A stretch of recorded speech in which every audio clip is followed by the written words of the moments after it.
day-to-day work.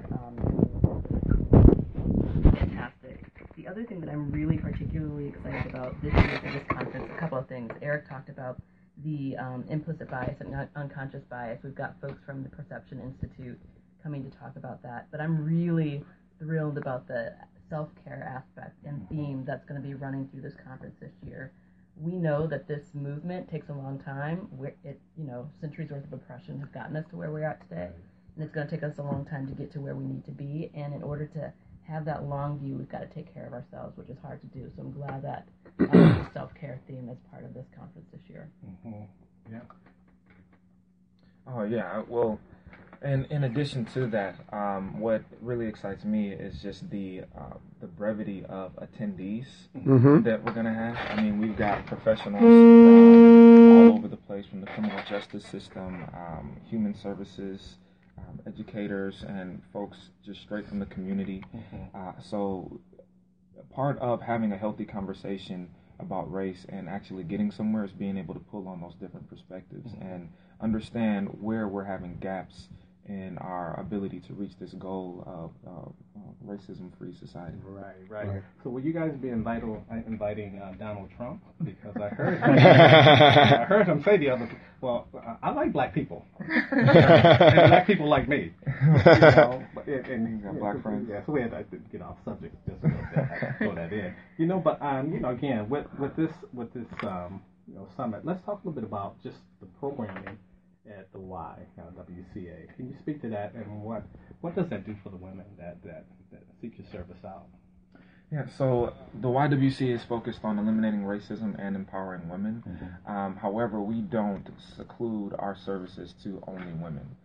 So really we focus on serving those who are most marginalized and the most disenfranchised, people of color. And also women.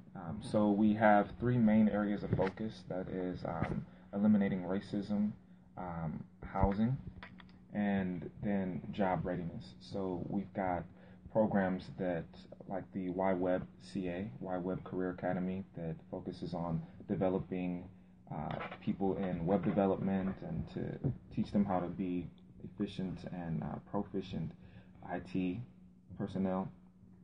To develop websites, and then we plug them into paid internships at the end of their 400-hour course, and then get them, hopefully they do good in the internship and are offered placement as a regular employee. And we've had some folks go from making an average of $3 an hour to making an average of $20-something an hour. With our Construct U, it's pretty much the same thing. We've got amazing partners with Operation Fresh Start and the Latino Academy on Workforce Development. So it's we take them through the preparation for getting their CDLs and getting all the licenses that they need to be work in the construction field, and then plug them into internships as well. Our housing programs, we've got Housing First. The facility downtown 101 Mifflin, East Mifflin, is actually a housing facility, and we work very closely with the Road Home and the Salvation Army to have a women's shelter, single women's housing, and then also plug families into housing, most of which were experiencing homelessness. Okay. Can I just go ahead from an outside perspective, talk about one of the things that I think is incredibly valuable that the YWCA does, and that is working with businesses and government agencies on how to create equitable organizations. So a lot of the talk and rhetoric in our community is we want to be more diverse and inclusive, but that takes a certain skill set and knowledge set in order to be able to do that, and I think the YWCA does an incredible job of helping organizations do that. So, for example, at CUNA Mutual, we had the Y come in and do a 2-day training of 35 of our employees on racial justice. That's a huge service that the YWCA provides. They also do, so that's a racial justice training. They also do a training on creating equitable organizations that they've done with the City of Madison and Dane County. And those are really incredible aspects because we can't begin to become diverse and inclusive organizations unless we begin to know what we're doing wrong, quite frankly. Yeah, actually, what I really love about the racial justice, so the YWCA has a racial justice series 3 times per year, Mm-hmm. in the spring, summer, and fall.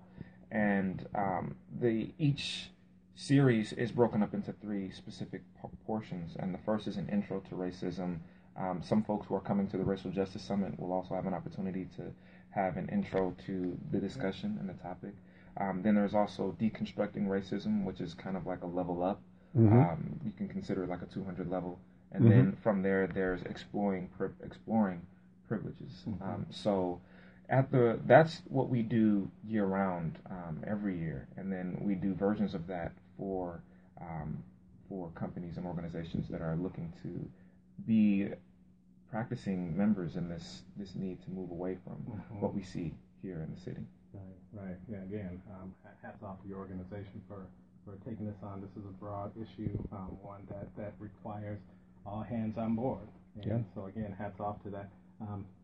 Eric, I'm going to ask you, there was an introduction. I don't know if you still have the notes there, but there was a term you used in your introduction about what was going to be covered. I don't remember what it was. Tell me again, what are we going to be covering, then it'll come back to me. Oh, okay. It might have been implicit bias.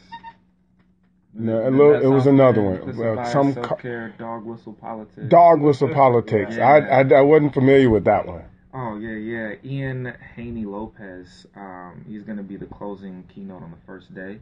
And he's going to be talking about dog whistle politics and how coded racial language has reinvented racism, allowing politicians to use strategic racism to win votes. Okay. So it's that's going to be something I'll be tuning in. Now, can I ask another question? Personally, do you think that racism is something that exists or something we buy into? What is your stance personally, more so maybe than the YMCA? Do you buy into racism or does it actually happen?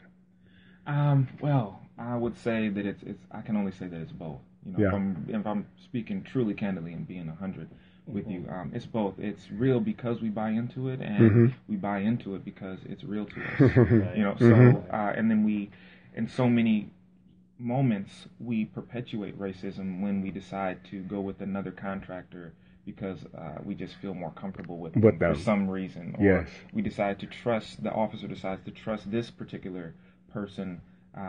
Who just so happens to be white, more than the other person who might have gone through a similar situation. Or when we talk about diversion programs, the YWCA is involved in the restorative justice youth courts, and we're going to be receiving municipal violations for youth age 12 to 17, I believe. The reason why we're going to be receiving most of them, or all of them now, is because there was a level of discretion that was involved in whether or not a child was afforded the opportunity to go through these programs. Yes. And so those disparities were perpetuating themselves. And here we take away that discretion and that inkling that tells an officer, well, I think that this kid might be a better fit than this other kid. Yes. It's awesome.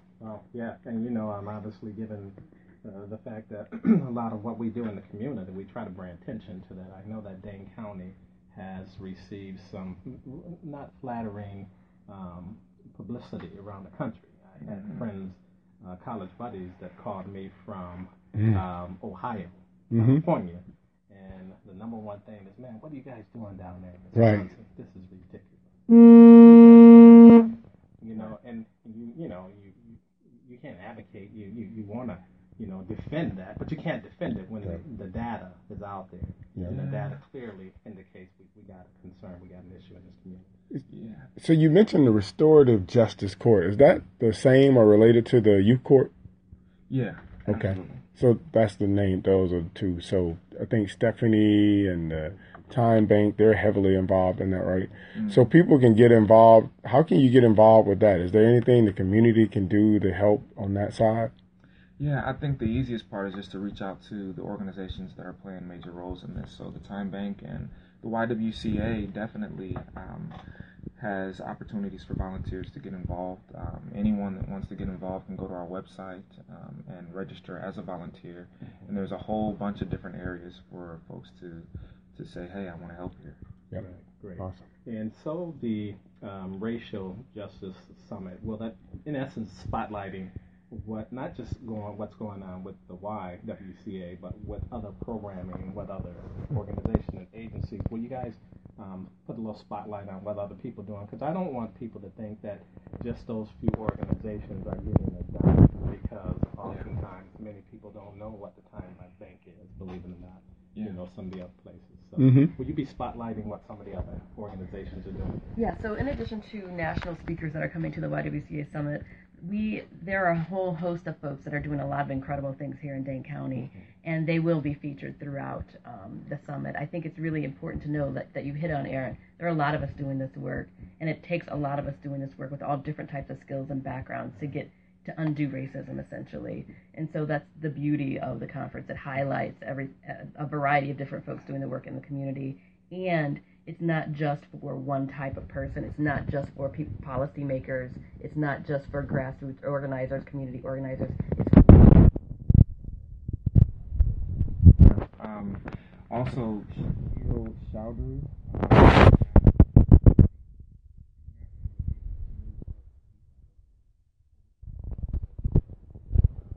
Whole host, a slew of wonderful workshops, jam-packed with, I think, very, very relevant and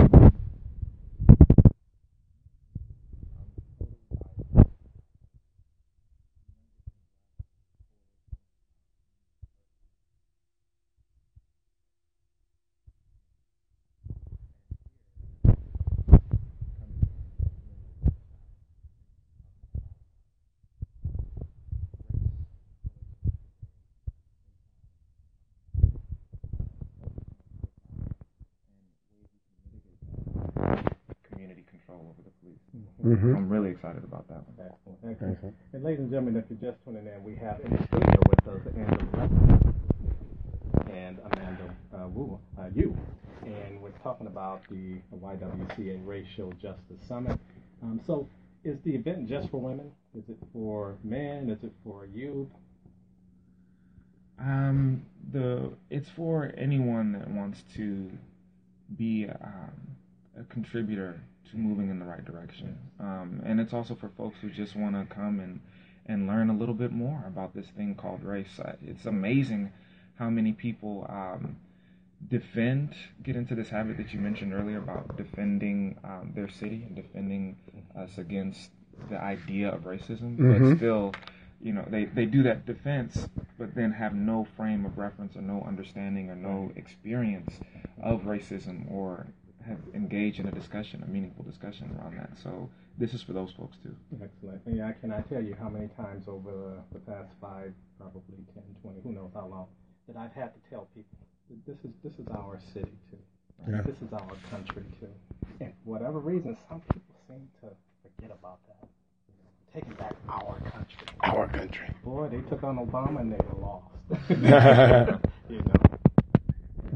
But hey guys, thank you so much for coming into the studio and talking about this. So any last words? And actually, where can people go to register? So once again, people can go online to our website, which is ywcamadison.org, and they can register there for either one day or the full day conference. Excellent, excellent. Awesome. Yeah, so thank you so much for coming in and sharing, and good luck with that event. Thank you. Thanks for having us. You're welcome. We're going to take a quick station break. We'll be right back.